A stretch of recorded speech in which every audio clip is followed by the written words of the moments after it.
ஸ்டேஷன்ல கேட்க ஆரம்பிச்சிருக்கீங்க. இனியாவை என்று வித் மீ ஆனந்தி அண்ட் முத்து. வணக்கம். வணக்கம் ஆனந்தி, எப்படி இருக்கீங்க? ரொம்ப ரொம்ப சௌக்கியமா இருக்கேன். நீங்க எப்படி இருக்கீங்க? சூப்பர் ஆனந்தி, எப்பவும் போல. ஆமா, முதல்ல வந்து உங்களை இனியாவை என்ற ஷோக்கு உங்களை வரவேற்கிறேன். வெறும் வரவேற்பு தானா? இந்த பூச்செண்டு, சியர் லீடர்ஸ் டான்ஸ் இதெல்லாம் கிடையாதா? முத்து, நம்ம இனியாவை இதுல வந்து ஒரு டாப்பான விஷயங்கள் நிறைய இருக்கு. ஆமா கரெக்ட். ஒரு பூச்செண்டு கொடுக்கறதும் ஒரு டாப்பான விஷயம் தானே? இல்ல முத்து, பூச்செண்டா அது வாடி போயிடும். ஆனா நாலேஜ், இனியாவில் நீங்க கத்துக்கிற நாலேஜ் இருக்குல்ல, ஓகே, என்று வாடாத ஒரு ஞானம் பெற போறோம் நம்ம. அப்படிதான் ஓகே, ஓகேவா? கரெக்ட். ஆமா, இந்த அப்சர்வன்ஸ், அதாவது நம்ம வெளியில பார்த்து அப்சர்வ் பண்ற நிறைய விஷயங்களை பத்தி நம்ம வந்து இனியவை இன்றுல வழக்கமா பேசிக்கிட்டு இருப்போம். அதான் நீங்க எப்பவுமே பேசிக்கிட்டு இருப்பீங்க, நான் இன்னில இருந்து பேச ஆரம்பிக்க போறேன். அதே மாதிரி அப்சர்வ் பண்ண ஒரு விஷயத்தை பத்தி தான் இன்னைக்கு நம்ம பேச போறோம். அதாவது பேபி ஃபுட் வீக்கா இந்த வீக்கை வந்து அனுசரிக்கிறாங்க. ஓகே, நம்ம குழந்தைகளுக்கு எந்த உணவு கொடுக்கணும், எது கொடுத்தா ஹெல்த்தியா இருக்கும், எது கொடுக்க கூடாது, இந்த மாதிரி பல சந்தேகங்கள் வந்து நம்மள பல பேருக்கு இருக்கும். அது வந்து இந்த நிகழ்ச்சி போக போக பாக்குறப்ப அந்த சந்தேகங்கள்லாம் தீந்துரும். ஓகே, ஸோ முதல் நாளே நீங்கள் நல்ல ஹோம்ஒர்க்லாம் பண்ணிருக்கீங்க. ஆமா, இதே மாதிரி ஒவ்வொரு நாளும் ஒரு விஷயத்தை பற்றி பேசுவோம். பட் நீங்கள் சொன்ன மாதிரி நீங்கள் அந்த பேபி ஃபுட் வீக்கை பற்றி பேசுறதுக்காக 2 கெஸ்ட் வர போகிறாங்க. பட் அவங்க ஷார்ப்பாக 8 மணிக்கு தான் வருவாங்க. ஓகே, அதுக்கு முன்னாடி என்ன பண்ண போறோம்? தூங்க போறோமா? இல்ல, அதுக்கு முன்னாடி வந்து பிரிஸ்கா எக்ஸசைஸ்லாம் பண்ண போகிறோம். ஓகேவா? உடலும் உள்ளமும்ல யோகா காத்துட்டு இருக்கு. அதுக்கப்புறம் பசுமை உணவுகளில் வந்து குழந்தைங்க சாப்பிட்றதுக்கு ஏற்ற மாதிரியே ஒரு ஃபுட் அதுவும் காத்துட்டு இருக்கு. ஸோ முதல்ல யோகா பார்த்துடலாமா? பார்த்துடலாம்.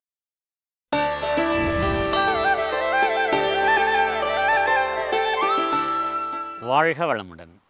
அனைவருக்கும் இனிய வணக்கம். இன்றைக்கு இருக்கக்கூடிய மனிதனுக்கு இருக்கக்கூடிய சிக்கல்களில் பெரிய சிக்கல் என்ன அப்படின்னு பார்த்தோம்னாக்க, சரியாக தூக்கம் வராததுங்க. இன்னும் நிறைய பேர் பார்த்திங்கன்னா பல்வேறு நோய்களுக்கு ஆளாகி இருக்கிறாங்க. அதுக்கான முக்கியமான காரணம் என்ன அப்படின்னாக்க, மனதிலே வரக்கூடிய குழப்பங்கள், சிந்தனைகளை சரியாக வைத்துக்கொள்ள முடியாத ஒரு நிலை, தெளிவில்லாத ஒரு நிலை.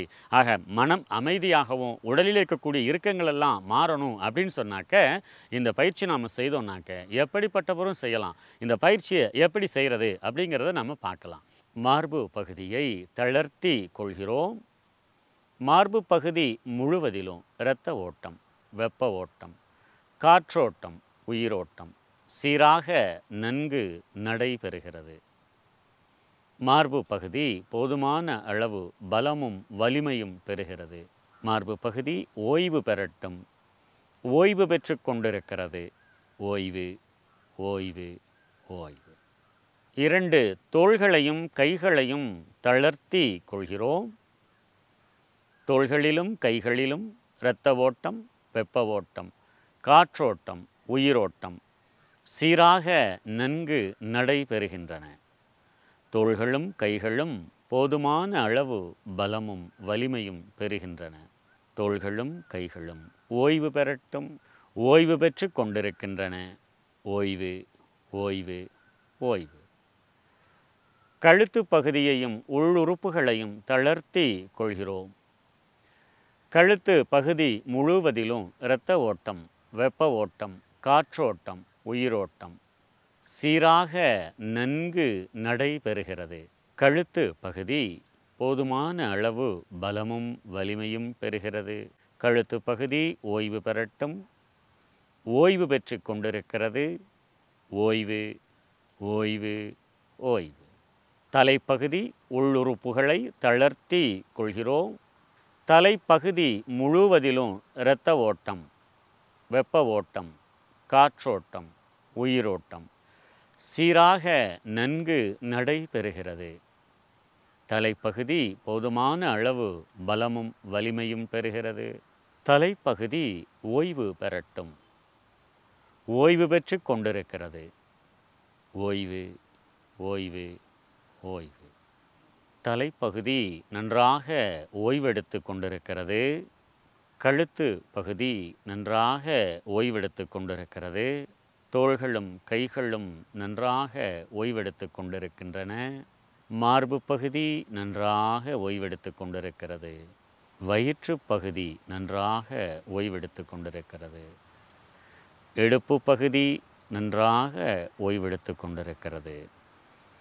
2 தொடைகளும் நன்றாக ஓய்வெடுத்து கொண்டிருக்கின்றன. முழங்கால்கள் நன்றாக ஓய்வெடுத்து கொண்டிருக்கின்றன.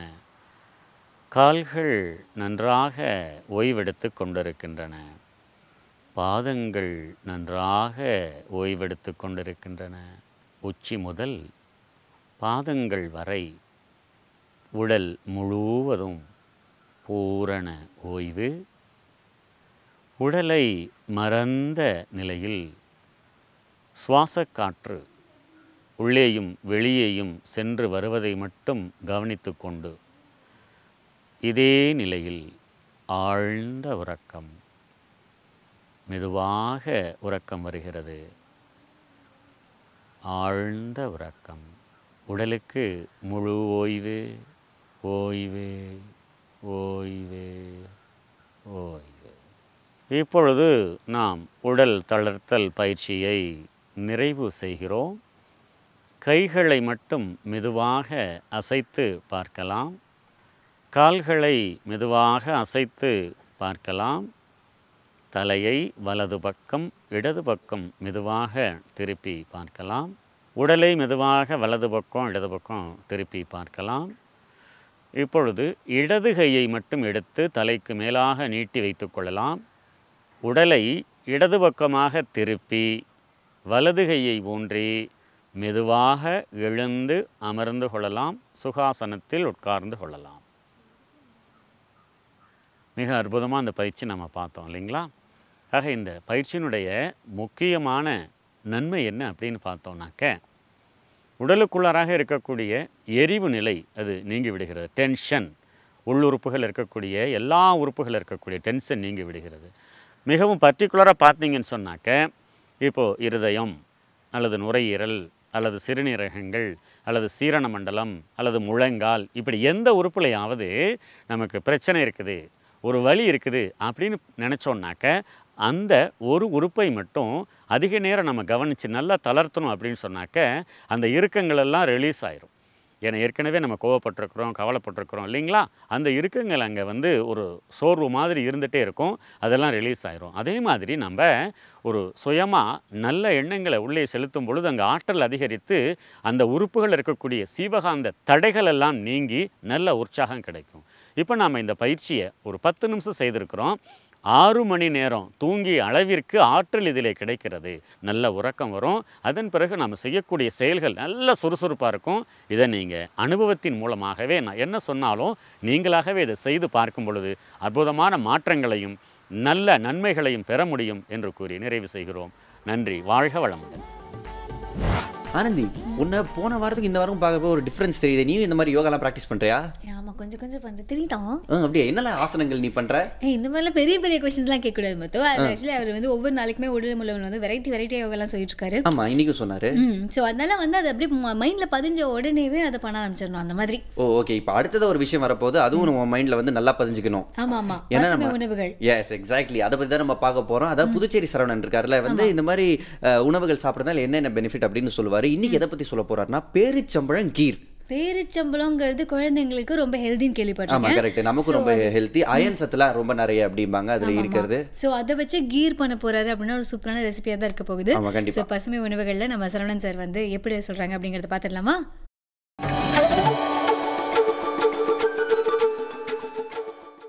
வணக்கம். இன்றைய பசுமை உணவுகள் பகுதிக்கு உங்கள் அனைவரையும் வரவேற்கிறேன். இன்றைக்கி செய்ய போகிற பசுமை உணவு பேரிச்சம்பழம் கீர். இதுக்கு தேவையான பொருட்கள்: பேரிச்சம்பழம், தேங்காய்பால், தேவையான அளவு ஏலக்காய், உலர் திராட்சை. நிறைய பேர் பேரிச்சம்பழம் கையில் எடுத்தால் பிசு பிசுன்னு பசங்க குழந்தைங்க சாப்பிட்றது கொஞ்சம் கஷ்டப்படுவாங்க. அதனால தான் கீர் பண்ணுறோம், ட்ரிங்காக பண்ணுறோம். இப்படி பண்ணும்போது பார்த்தா இரும்பு சத்து குறைபாடு அதிகம் உள்ளவங்களுக்கு உடனடியாக அது பலனளிக்கக்கூடியது. ஒரு 10 நாளில் அவங்களுக்கு ஹீமோகுளோபினில் அந்த எண்ணிக்கை மாறக்கூடியது இருக்குது. நிறைய இரும்பு சத்து குறைபாடு நீக்கும், உடனடியாக நீக்கும். இதில் தான் அந்த இயற்கையான தாதுப்பொருள், இரும்பு சத்து குறைபாடு நீக்கக்கூடிய இயற்கையான தாதுப்பொருள் இதில் தான் இருக்குது. பேரிச்சம்பழம் ஊற்றிட்டோம், தேவையான அளவு தேங்காய் பால் ஊற்றிக்கிறோம், உலர் திராட்சை போட்டுடுறோம்,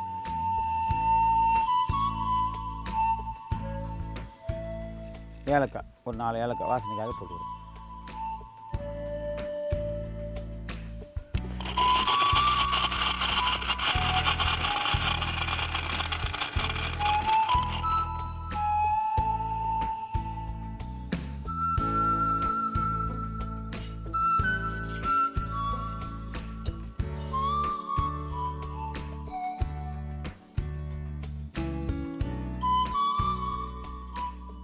இந்த சக்கையாக இருக்கிறது இன்னும் தண்ணி தேங்காய் பால் ஊற்றி அரைச்சிட்டே வந்தோம்னா அந்த பேரிச்சம்பழம் ரொம்ப பொடியாகி திரவமாகி திருப்பி ஊற்றிக்கலாம். இன்னும் தண்ணி ஊற்றிக்கலாம்.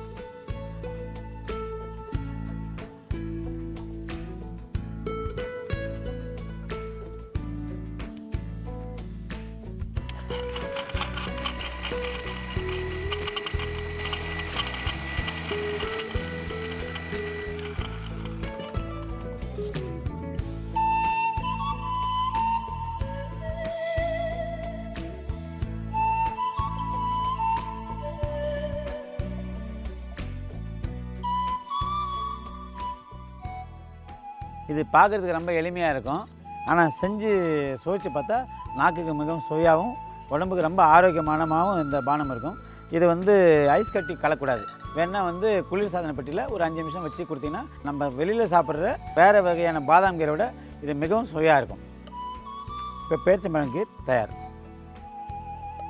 இது பேரிச்சம்பழம் பழமாக சாப்பிட முடியாதவங்களுக்கு இந்த மாதிரி கீர் பண்ணி சாப்பிட்டா ரொம்ப நல்லாயிருக்கும். வெளியில் கடையில் பார்த்தீங்கன்னா பாட்டிலில் கிடைக்கக்கூடிய நிறைய பாதாம் கீர்கள் ஃப்ளேவர்டு மில்க், அதாவது ஸ்ட்ராபெரி ஃப்ளேவர்டு, சாக்லேட் ஃப்ளேவர்டு, அதுமாரி நிறைய பாதாம் கீர் மில்க்லாம் கிடைக்குது. இதில் பார்த்தீங்கன்னா என்றைக்கு பால் வருது, என்றைக்கு அதை தயாரிக்கிறாங்க, எவ்வளோ நாள் குளிர்சாதன பெட்டியில் வச்சுருக்கிறாங்க, என்றைக்கு லேபிள் பண்ணுறாங்க, என்றைக்கு விற்பனை மையத்துக்கு வருது, அதை பயன்படுத்தணும் என்றைக்கு வாங்குறாங்கன்றது தயாரிக்கிறவங்களுக்கு தெரியாது. அவன் அத்தனை நாள் இப்போ நான் சொன்னதுலேயே 5-6 நாள் ஓடி போச்சு. அப்படி மாதிரி அத்தனை நாள் ப்ரிசர்வேட்டிவ், அதாவது என்ன சொல்கிறது, அதை தக்க வைக்கக்கூடிய அதை இந்த சுவை மாறாமல் இருக்கிறதுக்கு நிறைய கெமிக்கல் பயன்படுத்துவாங்க. அதுக்கு மாற்றாக இதை பயன்படுத்தலாம். அதை விட மிகவும் சுவையாகவும் இருக்கும். ரொம்ப எளிமையானதும் கூட, செலவும் கம்மியானது. அதான் அதில் முக்கியம். செலவும் கம்மியானது, எளிமையானதும் கூட. இதை குழந்தைங்க முதல்ல பெரியவங்களால யார் வேணால் சாப்பிட்லாம். இரும்பு சத்து குறைபாடுகளும் சாப்பிட்டா சீக்கிரமாக நிவர்த்தி ஆகும். வேறு ஒரு நல்ல உணவோடு நாளை மீண்டும் சந்திப்போம். நன்றி. ஸோ முத்து முதல்ல யோகா கற்றுக்கிட்டீங்க, அதுக்கப்புறமா பசுமை உணவுகளில் பேரிச்சம்பழம் கீர் அது எப்படி செய்யறது அப்படிங்கிறத கற்றுக்கிட்டீங்க. கரெக்ட். பார்க்குறப்பே ரொம்ப ஸ்ட்ராங்காக ஃபீல் பண்ணுறேன். பண்ணி சாப்பிட்டு பார்க்கணும் ஒரு தடவை. ஆமாம், இப்போ ஆர்டரில் போகிற மாதிரில எக்ஸசைஸ் பண்ணோம், அதுக்கப்புறம் ஒரு ஹெல்த்தியான விஷயம் சாப்பிட்டோம். அடுத்தடுத்து இனியவே என்ன காத்துட்ருக்கு அப்படிங்கிறது நீங்கள் தெரிஞ்சுக்கணும் அப்படின்னா கொஞ்சம் வெயிட் பண்ணணும். ரெடியா? Okay, ready. அதுக்கு முன்னாடி காஃபி டீ ஏதாவது சாப்பிட்றதா நீங்களும் சாப்பிட்டு வந்துடலாம். ஏன்னா இப்போ ஒரு பிரேக்குக்கு போக போகிறோம். இது புதிய யுகம் FM ஸ்டேஷன் வழங்கும் இனியவை என்று.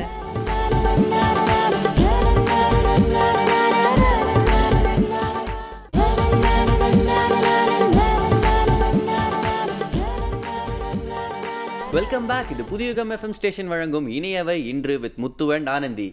ஆனந்தி, ராமன் சங்கரன் சார் இருக்கார்ல, நான் பல தடவை டிவியில் பார்த்துருக்கேன். அவரோட கஜானா உள்ள எவ்வளோ விஷயங்கள்லாம் வச்சிருக்காரு. ஆதி காலத்து விஷயங்கள்லாம் உள்ள வச்சு ஒவ்வொரு தடவை எடுத்து காட்டுறாரு. இன்னைக்கும் அதே மாதிரி ஒரு விஷயத்த எடுத்து காட்ட போறாரு. என்னது நீ யோசிய? என்னதுன்னா அவர் எப்பவுமே அப்படி காமிக்க மாட்டேன். அந்த பொட்டி அப்படி மெதுவாக வச்சு திறப்பாரு, அதுல ஏதாவது ஒன்று வரும். ஆமா, கரெக்ட். அது என்ன அப்படிங்கிறது சொல்ல மாட்டேறான்னா அதுக்கப்புறம் அதை பத்தி சொல்ற விஷயங்கள்லாம் தான் நம்மளை அப்படியே பிரமிக்க வைக்கும்னு சொல்லலாம். கரெக்ட். அதே மாதிரி ஒரு பிலீவ் இட் ஆர் நாட் ஒரு விஷயம் தான் அடுத்ததா வரப்போகுது. அதை இப்போ பார்த்துலாமா? ஓகே, பார்த்துடலாம்.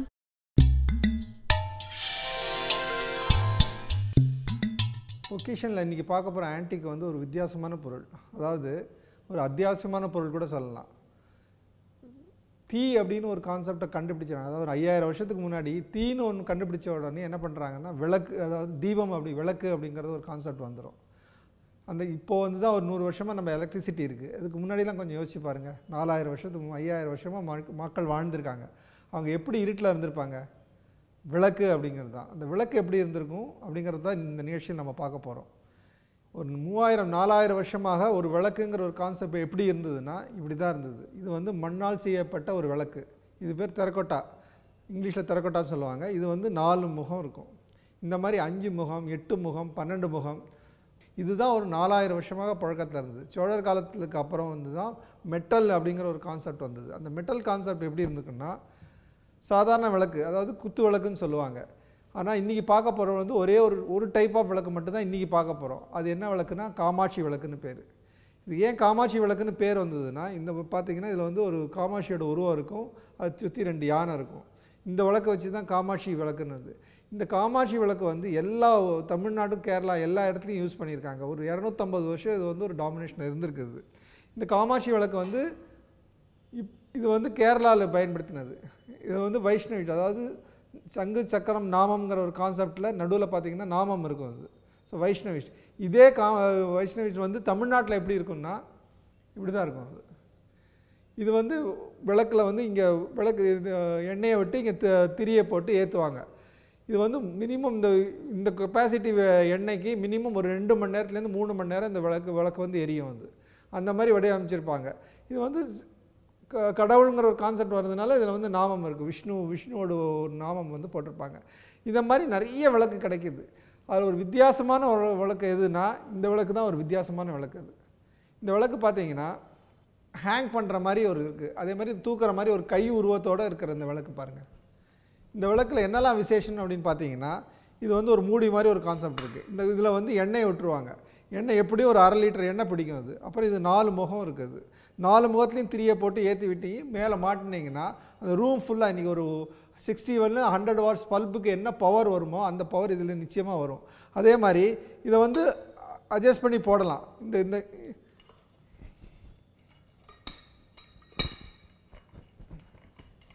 இது வந்து மூவ் பண்ணுற அளவுக்கு வச்சுருக்காங்க.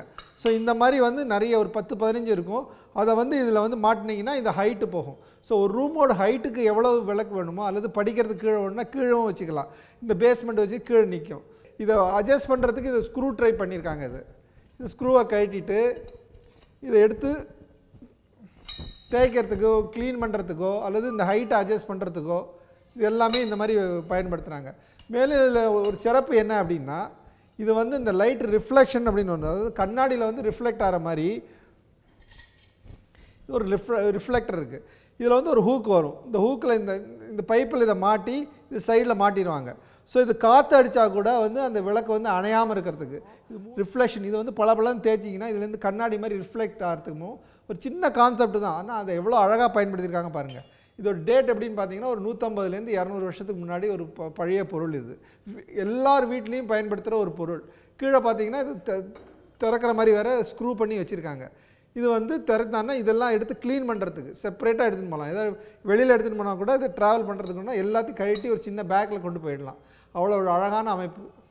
அடுத்தது பார்த்தீங்கன்னா அந்த ஒரு பாவை விளக்குன்னு ஒரு கான்செப்ட் இருந்தது. அதாவது இன்றைக்கி கூட நீங்கள் எல்லா கோவில்லையும் பார்த்தீங்கன்னா ஒரு லேடி கையில் வந்து ஒரு சின்ன ஒரு செப்பு மாதிரி வச்சுருப்பாங்க. அதில் வந்து எண்ணெயை விட்டு தீபம் ஏற்றுறது. அந்த பாவை விளக்குங்கிற கான்செப்ட் வந்து கோவிலில் வந்து பார்த்தீங்கன்னா 6 அடி 4 அடி 3 அடி 2 அடி எல்லா ஹைட்லேயும் வந்து அந்த பாவை விளக்கு வச்சுருப்பாங்க.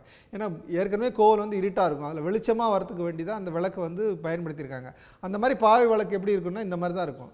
இந்த பாவை விளக்கு வந்து யானை மேலே இருக்கிற மாதிரி இருக்குது. ஆனால் கோவிலில் பார்த்தீங்கன்னா இந்த ஒரு பாவை மட்டும் 6 அடி 4 அடி. நெல்லையப்பர் கோவிலில் பார்த்தீங்கன்னா அழகு மிகுந்த ஒரு பாவை விளக்கு இருக்குது. இந்தியாவிலேயே பெஸ்ட்டு பாவை விளக்கு எதுனா மதுரையில் ஒரு பாவை விளக்கு. மதுரையில் வந்து அம்மன் சன்னதியிலேருந்து ரைட் சைடில் பார்த்தீங்கன்னா ஒரு வார்பால் செய்யப்பட்ட ஒரு சிலை ஒன்று இருக்குது. அது வந்து கையில் வந்து இந்த மாதிரி விளக்கு இருக்குது. அது விளக்கில் வந்து 1/2 லிட்டர் எண்ணெய் விடலாம். அப்படி பார்த்தீங்கன்னா எவ்வளோ நாள் எரியும் அப்படின்னு யோசிச்சு பாருங்கள். அந்த மாதிரி ஒரு பெரிய திங் பிக் அப்படிங்கிற மாதிரி அழகாக பண்ணியிருப்பாங்க. அது கலை அம்சம், அதோட காதோட தோடு, பின்னாடி பார்த்தீங்கன்னா அது தலை பின்னி இருக்கிற விதம், இதோட வந்து நெல்லையப்பர் கோவிலில் இருக்கிறதும் மதுரை மீனாட்சி அம்மன் கோவிலில் இருக்கிறதும் அவ்வளோ அழகு மிகுந்த ஒரு பாவை விளக்கு. இந்த மாதிரி விளக்கு அப்படின்னு நீங்கள் நினச்சிங்கன்னா எல்லார் வீட்லேயும் இன்றைக்கி ஹிந்துஸில் இருக்கிற எல்லா வீட்லேயும் விளக்குங்கிற ஒரு கான்செப்ட் கடவுளுங்கிற ஒரு கான்செப்டோட ஒற்றி போயிடுச்சு. ஏன்னா இன்றைக்கி கோவிலில் போய் பார்த்தீங்கன்னா கூட தீபம் ஏற்றுறதுங்கிறது வந்து ஒரு வழிபாடாக இருக்குது. அதாவது 108 விளக்கு ஏற்றுறேன் 1008 விளக்கு ஏற்றுறேன்னு வேண்டுதலோட விளக்கு போய் ஏற்றுறாங்க. அதனால் மனுஷனோட வாழ்க்கையில் விளக்குங்கிறது வந்து ரொம்ப இம்பார்ட்டண்ட்டான இன்றைக்கி கூட இருக்குங்கிறத ஒரு ஆச்சரியமான விஷயம். இந்த மாதிரி ஒரு இன்ட்ரெஸ்டான ஆன்டிக்கோட அடுத்த நிகழ்ச்சியில் சந்திக்கலாம். ஸோ முத்து பார்த்தீங்களா, முதல்ல அவர் பெட்டியை திறக்கும் போது நமக்கு அப்படியே ஒரு எக்ஸைட்மெண்ட் இருந்திருக்கும். அதுக்கப்புறம் அதை பற்றி எக்ஸ்பிளைன் பண்ண அதை பற்றி ரொம்ப பெரிய விஷயமா போயிருக்கும் இல்லையா? விளக்கை பற்றி எவ்வளோ அழகாக விளக்கியிருக்காரு அவரு. ஆமாம் சூப்பர் முத்து. அதுவும் வெள்ளிக்கிழமை விளக்கை பற்றி எப்படி சொல்லியிருக்காரு இல்லையா? ஆமாம், ரொம்ப மங்களகரமான விஷயம் இந்த வெள்ளிக்கிழமை விளக்கு அப்படின்றது. அடுத்ததாக வந்து இன்னொரு ஒரு சூப்பரான விஷயத்தை பற்றி பார்க்க போகிறோம் ஆனந்தி. எஸ் அது என்ன அப்படிங்கிற சொல்கிறேன். அதாவது இப்போ வந்து நமக்கு ரொம்ப சித்த வைத்தியம் அப்படிங்கிறது ஏன் ரொம்ப இம்பார்ட்டன்ட் இருந்தது அப்படின்னா இயற்கை வகையில இருக்கும். அதை விட ரொம்ப ஹெல்தியான விஷயமா இருக்கும். சைடு எஃபெக்ட்ஸ்லாம் எதுவும் இருக்காது. ஆமாமா. ஸோ எப்பவுமே நம்ம சித்த வைத்தியர் அருண் வந்து இனிய வயன்றில் இதை பற்றி நிறைய விஷயங்கள் ஷேர் பண்ணுவார். அந்த வகையில் இன்னைக்கு என்ன ஷேர் பண்ண போறாரு அப்படின்னா பசலைக்கீரை பற்றி சொல்ல போறாரு. ஓகே, அந்த கீரை என்ன பார்க்க கிட்டத்தட்ட ஒன்ன மாதிரியே இருக்குமா? நீயும் பச்சை பசேல்னு வந்திருக்க. பச்சை பசேல் மேட்சிங் பத்தி எல்லாம் மேட்சிங்கா இருக்கு இல்லையா? ஸோ இதெல்லாம் ஒரு பக்கம் வச்சிருங்க. பசலைக்கீரை எந்த அளவுக்கு ஹெல்தியான விஷயம் அப்படிங்கறத சித்த வைத்தியர் அருண் எப்படி சொல்றாரு அப்படிங்கறத பார்த்துடலாம்.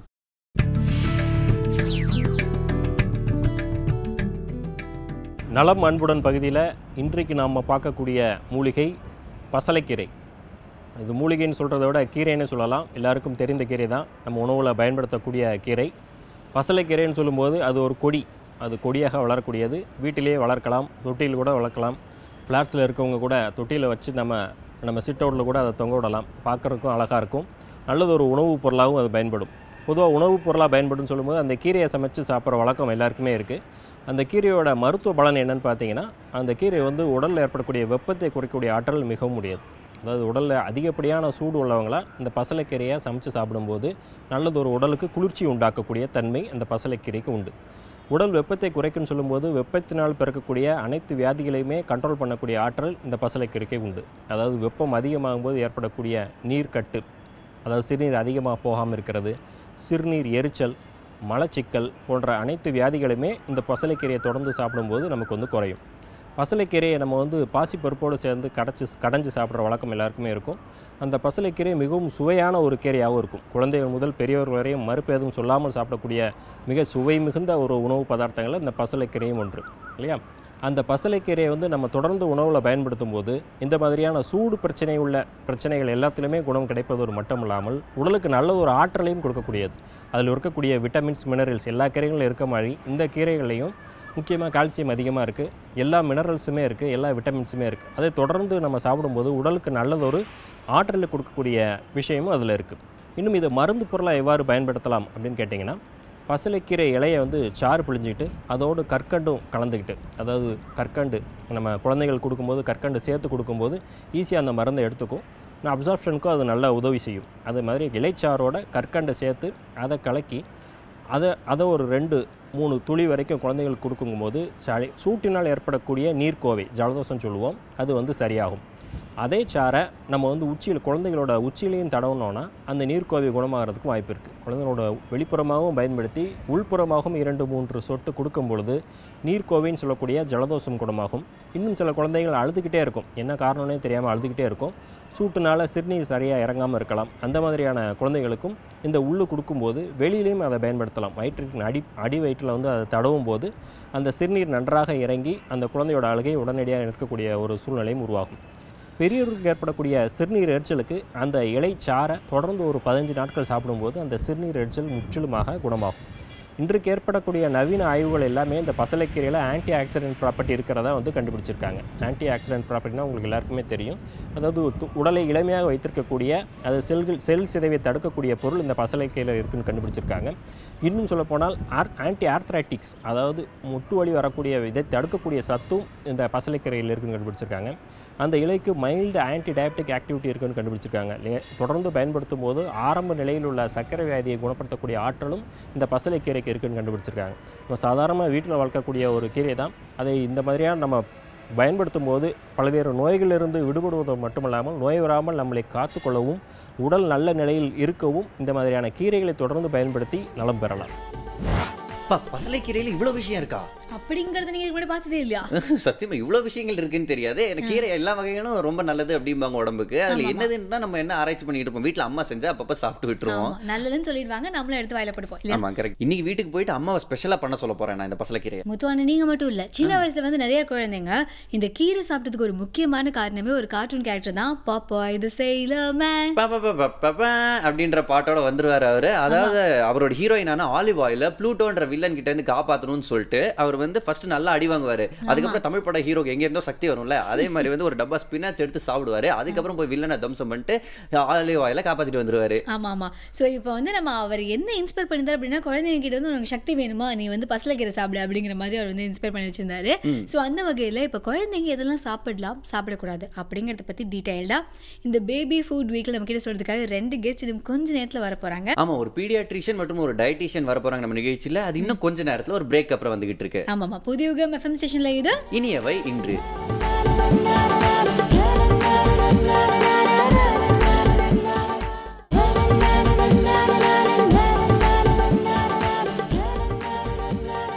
Welcome back. புதியுகம் எஃப்எம் ஸ்டேஷன்ல கேட்டுட்டு இருக்கீங்க. இனியவை இன்று வித் மீ ஆனந்தி அண்ட் முத்து.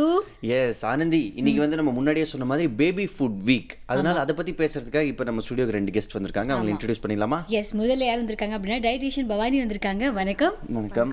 அதுக்கப்புறம் டாக்டர் கோதை நாயகி வந்திருக்காங்க. 20 வருஷத்துக்கும் மேல பீடியாட்ரிஷியனா இருக்காங்க. வணக்கம் டாக்டர். வணக்கம். ஓகே, ஃபர்ஸ்ட் நம்ம கேள்வி ஸ்டார்ட் பண்ணிடலாமா? டாக்டர், எதனால வந்து குழந்தைங்களுக்குன்னு ஸ்பெசிஃபிக்காக ஒரு வேற ஃபுட் தேவைப்படுது?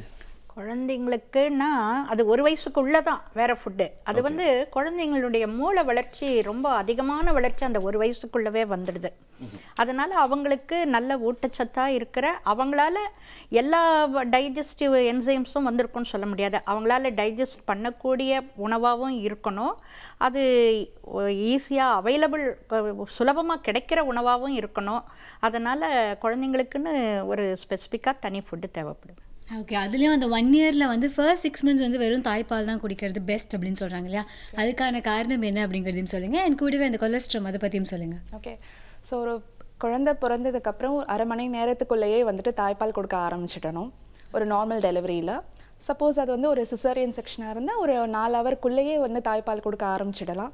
ஸோ எந்த காரணத்தை கொண்டு 6 மாதம் வரைக்கும் தாய்ப்பால் நிறுத்தக்கூடாது. தாய்ப்பால் தவிர்த்து வேறு எந்த ஃபுட்டுமே வந்துட்டு முதல் 6 மாதம் கொடுக்கக்கூடாது.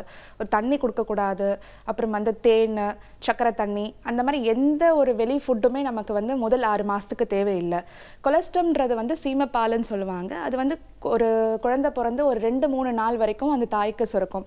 அது வந்து ஒரு மஞ்சள் நிறத்தில் இருக்கும் அந்த பால். அதில் வந்து தேவையான எல்லா சத்துக்களும் இருக்கும். பட் அதில் நீங்கள் தாய்ப்பாலை கம்பேர் பண்ணும் போது அதில் இருக்க சர்க்கரை அளவு வந்து கொஞ்சம் கம்மியாக இருக்கும். அந்த சீமப்பாலில் கொஞ்சம் அந்த இனிப்பு தன்மை கம்மியாக இருக்கும். அது இல்லாமல் அது குழந்தைக்கு தேவையான எல்லா சத்துக்கள், அது இல்லாமல் அந்த ஆன்டிபாக்டீரியல் நோய் எதிர்ப்பு சக்தி வந்து அந்த சீமப்பாலில் அதிகமாக இருக்குது. அதனால நம்ம சீமப்பால் கட்டாயமாக கொடுத்தே ஆகணும். டாக்டர், கொடுத்தே ஆகணுன்ற உணவை பற்றி அவங்க சொன்னாங்க. கொடுக்கக்கூடாதுன்னு கொஞ்சம் லிஸ்ட் பண்ணாங்க. தேன், அதுக்கப்புறம் இன்னும் சில பொருட்கள். இதெல்லாம் எதுக்காக அவாய்ட் பண்ணணுன்றாங்க? அது வந்து அந்த குழந்தைக்கு முதல்ல தாய்ப்பாலை ஃபஸ்ட்டு கொடுத்துட்டாக்க அது வந்து அந்த டேஸ்ட்டை அது கேட்ச் பண்ணிக்கும். இப்போது முதல்ல சில வீட்டுங்களில் சில வழக்கம் இருக்கும். குழந்தை பிறந்த உடனே வாயில் தேன் வைக்கிறேன், சர்க்கரை தண்ணி கொடுக்குறேன். சில பேர் கழுத பால் கூட எங்கே இருந்தாலும் கிடைச்சாலும் கொண்டு வந்து கொடுப்பாங்க. அந்த மாதிரி கழுதப்பால் அது வந்து இந்த யூஸ்வலாக இந்த சிட்டியில் இருக்கிற இந்த மெட்டர்னிட்டி ஹாஸ்பிட்டல் இருக்குது பாருங்கள், மெயினாக வந்து இந்த ஆர்எஸ்ஆர்எம் அந்த இடங்கள்லாம் கழுதியை வச்சுக்கிட்டே டோபி நின்றுட்டுருப்பான். அவனை விரட்டி துரத்த வேண்டியதாக இருக்கும் அந்த ஹாஸ்பிட்டலில் இருக்கிற பீடியாட்ரிஷியன் மெட்டர்னிட்டி டாக்டர்ஸ் எல்லாம். அந்த மாதிரி சில பழக்கங்கள் உண்டு. அதையெல்லாம் ஏன் கொடுக்கக்கூடாதுன்னா, முதல்ல அந்த குழந்தை வந்து அதை குடிச்சிடுச்சுன்னா இந்த தாய்ப்பால் வந்து அவங்க சொன்னாங்க இல்லையா டயட்டிஷியன், முதல் 1/2 மணி நேரத்துக்குள்ளே தாய்ப்பால் ஆரம்பிக்கணும். அந்த 1/2 மணி நேரத்துக்குள்ளே அந்த தாய்ப்பால் தேவைப்படாமல் போயிடுது அந்த குழந்தைக்கு. முதல்ல இந்த ருசியை பார்த்த உடனே அது அப்படியே கொஞ்சம் அதுக்கு ஒரு கேலரி கிடச்சிடுறதுனால தூங்கிடும், அந்த மாதிரி ஆகிடும். அப்புறம் சில கண்டாமினேஷன் இருக்கும். சர்க்கரை தண்ணி கொடுப்பாங்க, அது ஒரு தண்ணியில் கரைச்சிருப்பாங்க. தேன் எப்போவுமே அது ஒரு கண்டாமினேட்டட் பியூர் தேனாக தான் வாங்கணும், அது அப்படியெல்லாம் கிடைக்காது. அதனாலெல்லாம் இதையெல்லாம் அவாய்ட் பண்ணணும். 2வது அதில் வந்து கிருமிகள் இருக்கும், அதையெல்லாம் அவாய்ட் பண்ணணும். அதுக்காக ஓகே. இப்போ நீங்கள் வந்து ஒரு சில ஃபுட்ஸ் வந்து அவாய்ட் பண்ணணும் அப்படின்னு சொன்னால் கூட நம்ம கலாச்சாரத்தில் அந்த குழந்தைக்கு தேன் கொடுக்கறது அப்படிங்கிறதுலாம் வந்து பெரிய செரமனி மாதிரி தான் நடக்கும். ஆக்சுவலி பிறந்த அந்த 2 நாள்லேயே வந்து கொடுப்பாங்க. ஸோ இந்த மாதிரியான எக்ஸ்டர்னல் ஃபுட்ஸ் வந்து எப்போ கொடுக்க ஆரம்பித்தாங்க, அண்ட் இது கொடுக்கறதுனால எந்தளவுக்கு பெரிய பாதிப்புகள்லாம் ஏற்படும்? 6 மாதம் வரைக்கும் எதுவுமே கொடுக்க போகிறதில்ல தாய்ப்பால் தவிர. 6 மாதம் முடிகிற நேரத்தில் நம்ம ஆரம்பிக்கலாம். ஸோ முதல்ல ஒரு 6லேருந்து 7 மாதம் வரைக்கும் குழந்தைக்கு வந்துட்டு சூப்பு, ஜூஸு, அந்த மாதிரி ஃபுட் ஐட்டம்ஸ் நம்ம கொடுக்கலாம். சூப்லாம் எப்படின்னா, நம்ம எடுக்கும் போதே வந்து ரொம்ப கான்சென்ட்ரேட்டடாக நம்ம ஒரு சூப் கொடுக்க போகிறதில்ல, ஜூஸ் கொடுக்க போகிறதில்ல. அதில் வந்துட்டு ஒரு ஜூஸே நம்ம எடுத்துக்கிட்டாலும், ஒரு தக்காளி ஜூஸ், ஒரு சாத்துக்குடி ஜூஸ் எடுத்துக்கிட்டாலும் ஒரு டீஸ்பூன் ஜூஸ்னால் 2 டீஸ்பூன் அதில் தண்ணி இருக்கணும். நல்லா அதை வந்து தண்ணி கலந்து டைல்யூட் பண்ணி தான் நம்ம ஆரம்பத்தில் எல்லாமே கொடுக்க போகிறோம். ஸோ இதே மாதிரி கீரை சூப், தக்காளி சூப், காய்கறி சூப்பு, எல்லா சூப்ஸும் நம்ம கொடுக்கலாம் முதல் ஒரு 6-7 மாதத்தில். அப்புறம் திரவ உணவு ஒரு 8 மாதத்துலேருந்து நம்ம ஆரம்பிக்கலாம். ஓகே டாக்டர், ஆண் குழந்தைக்கோ பெண் குழந்தைக்கோ தனித்தனி டயட் இருக்கா? அப்படியெல்லாம் கிடையவே கிடையாது. எல்லாருக்கும் ஒரே மாதிரி. குழந்தைங்களை பொறுத்த வரைக்கும் எல்லாம் ஒரே விதமான டயட். ஓகே. இப்போ வந்து 2 வயசு வரைக்குமே பால் கொடுக்கணும், அதாவது தாய்ப்பால் கொடுக்கணும் அப்படிங்கிற மாதிரி நீங்களும் இதுக்கு முன்னாடியே சொல்லியிருக்கீங்க. ஸோ 6 மாதங்கிறது கம்பல்சரியாக தாய்ப்பால் தவிர வேறு எதுவுமே கொடுக்கக்கூடாது. அண்ட் 2 வயசு வரைக்கும் வந்து எது கொடுத்தாலும் கூடவே தாய்ப்பாலும் கொடுக்கணும் அப்படின்னு சொல்கிறீங்க இல்லையா? ஸோ இந்த பீரியட் ஏன் அப்படி? கட்டாயமாக 2 வயசு வரைக்கும் நம்ம வந்துட்டு தாய்ப்பால் கொடுக்கணும். ஸோ தாய்ப்பால்லேருந்து தேவையான சத்துக்கள் எல்லாமே நம்ம அந்த குழந்தைக்கு கிடைக்கும்.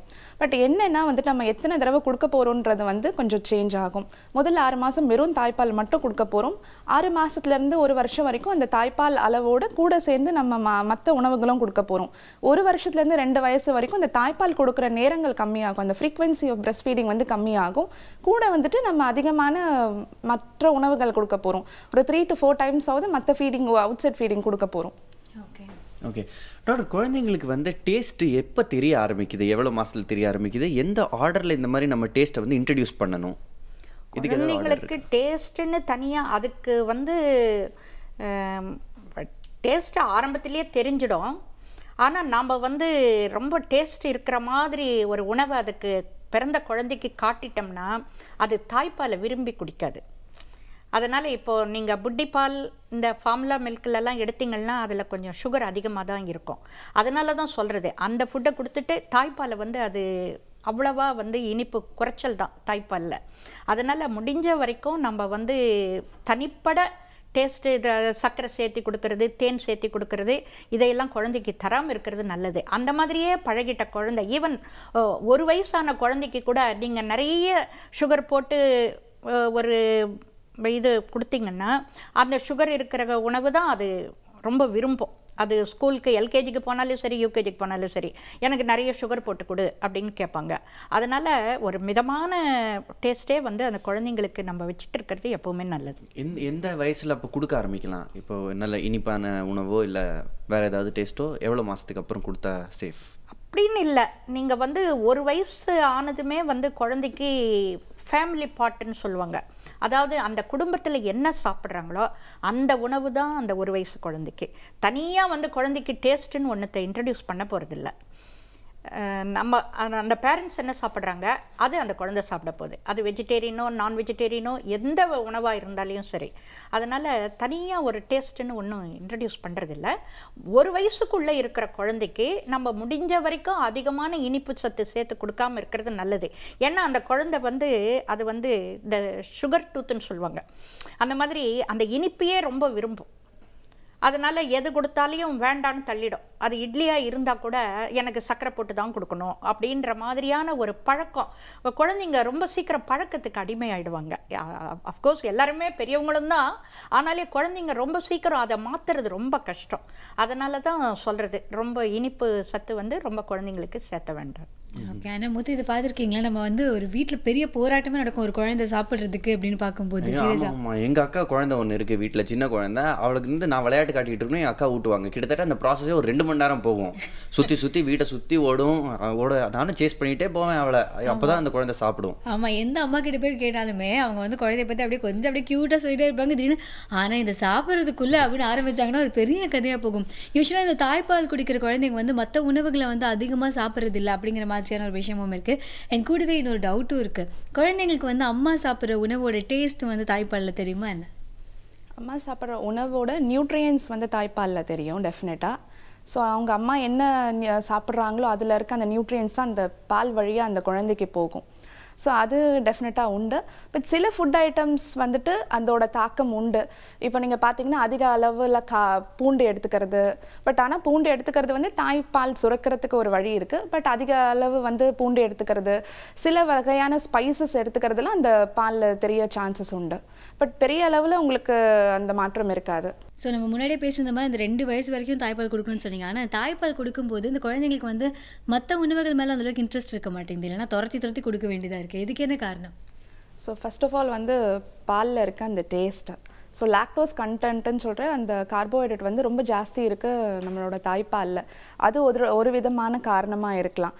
ஸோ அந்த பிரெஸ்ட் மில்கோட டேஸ்ட்டு. இன்னொன்று வந்து அம்மாக்கும் குழந்தைக்கும் உள்ள ஒரு பாண்டிங், அது 2வது ரீசன். எப்போவுமே வந்து வெளி ஃபுட்டோட குழந்தை விருப்பப்படுறது வந்து அந்த பாண்டிங் தான். ஸோ தாய்க்கும் சேய்க்கும் இருக்க பாண்டிங்கே அந்த தாய்ப்பால் தான். அது ஒரு காரணமாக இருக்கலாம். டாக்டர், தாய்ப்பால் குடிக்கிற குழந்தை ரொம்ப நேரத்துக்கு அப்புறம் குடித்தா அதுக்கு வந்து உடலில் சில பிரச்சனைகள் ஏற்படும்னு சொல்கிறாங்க. டயரியா போன்ற நோய்கள் வர வாய்ப்புகள் இருக்குன்றாங்க. இதை பற்றி என்ன சொல்கிறீங்க டாக்டர்? ரொம்ப நேரம் கழித்து குடித்தான்னா நீங்கள் அந்த இடைவெளியை சொல்கிறீங்களா? தாய்ப்பால் கொடுத்துட்டு யூஸ்வலாக 2 மணி நேரத்துக்கு ஒரு தடவை கொடுக்குற தாய்ப்பால் ஒருவேளை சில சமயம் 4 மணி நேரத்துக்கு ஒரு தடவை கொடுக்க வேண்டி வரும். அதனால் அந்த மாரில் இருக்கிற அந்த பால் புளிச்சு போயிடும்ன்ற மாதிரி நீங்கள் நினைக்கிறீங்க இல்லையா? அப்படி கிடையவே கிடையாது. தாய்ப்பால்ன்றது என்றைக்குமே வந்து மார்பகத்தில் புளிச்சு இருக்கிறது இல்லை.